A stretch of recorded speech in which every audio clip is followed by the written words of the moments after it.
We all instinctively don't want to die and be sacrificed. It is hard and difficult if the filling of the Holy Spirit is not achieved through union with Jesus Christ. But this is God's will on this earth. We must ask for this life because we are living the life of a stranger with heaven's citizenship as God's people. That is why we must pray in order to live this life through God's grace. We cannot do it on our own, so we must seek God's help. This is what we should ask for.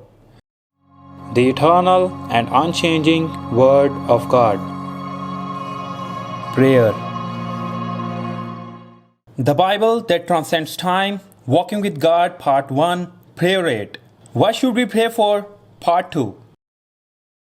We are continuing to see the restoration part of what God's children should pray for. Another thing to consider when we pray for restoration is that we should pray not only to restore our relationship with God, but also to restore our relationship with our neighbors. The Bible connects our relationship with God and our relationship with our neighbors with the second is like it. As God's people, our relationship with our neighbors is not good because our relationship with God is also not good. God commanded us to love our neighbor as ourselves. Do not hate your brother in your heart. Rebuke your neighbor frankly so you will not share in his guilt. Do not seek revenge or bear a grudge against one of your people, but love your neighbors as yourself. I am the Lord.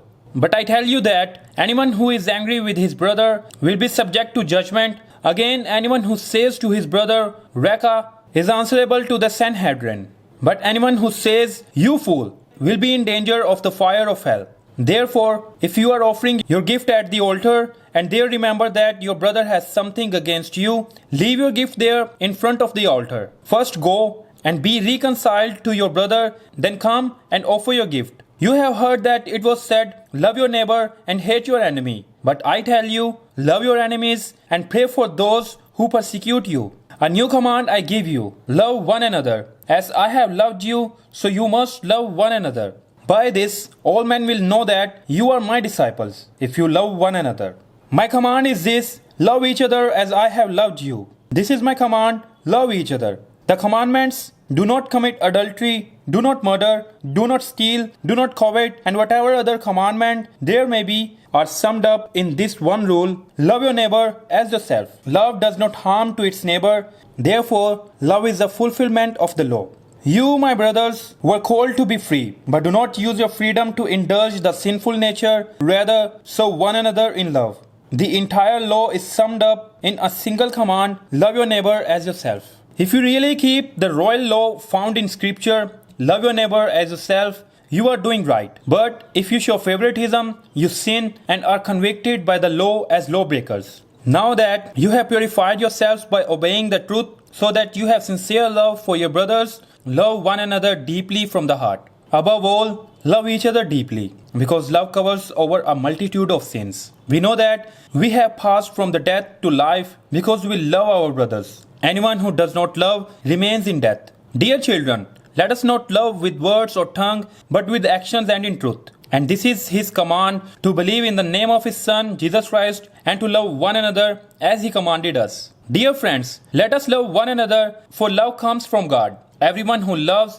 has been born of God and knows God. Whoever does not love does not know God, because God is love.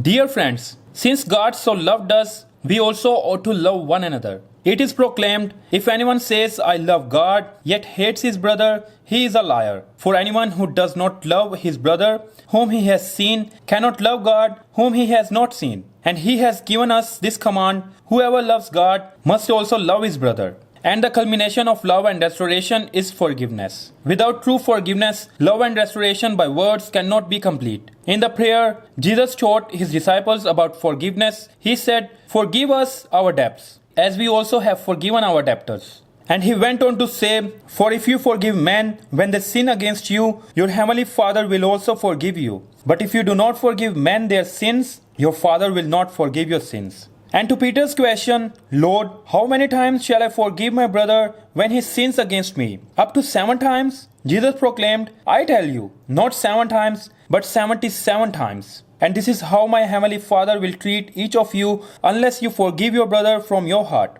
Only those who love their brother from the heart and forgive beyond that love can pray for those who persecute, bless those who curse, and pray for those who insult them.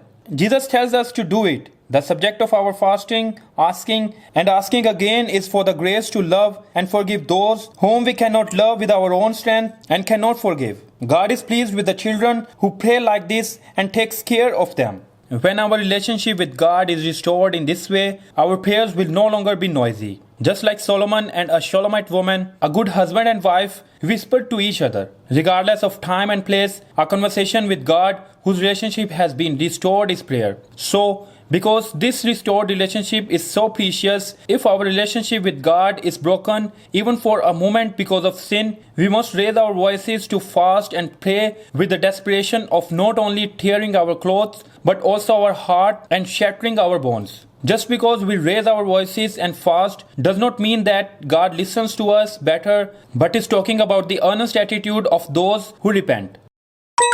Pray for unity, walking together.